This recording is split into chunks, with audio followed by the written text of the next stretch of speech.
तर लाडकी बहीण योजनेपाठोपाठ आता विद्यार्थ्यांसाठी खास विद्यावेतन योजनेची मुख्यमंत्री शिंदेंनी घोषणा केली। 12वी पास विद्यार्थ्यांना 6,000, ITI आणि डिप्लोमा धारकांना 8,000 आणि पदवीच्या विद्यार्थ्यांना 10,000 रुपये विद्यावेतन देणार असल्याचं मुख्यमंत्री एकनाथ शिंदे यांनी सांगितलंय।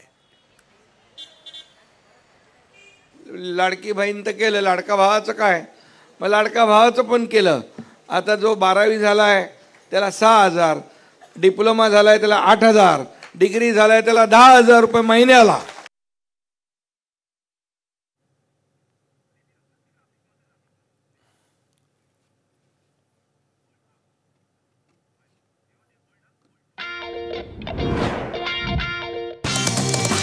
विद्यावेतनासाठी ऑनलाईन अर्जाची पद्धत। विद्यावेतन योजनेच्या वेबसाईटवर जा। नवीन वापरकर्ता नोंदणी निवडा। नोंदणी फॉर्म मध्ये माहिती भरा आणि कागदपत्र अपलोड करा।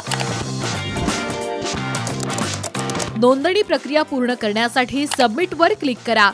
ऑफलाईन पद्धतीसाठी जवळच्या रोजगार सेवा केंद्रावर अर्ज मिळणार।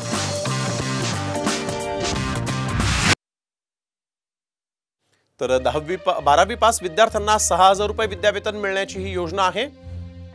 ITI डिप्लोमा धारकांना 8,000 रुपये विद्यावेतन मिळेल। पदवीधरांना 10,000 रुपये विद्यावेतन मिळणार आहे।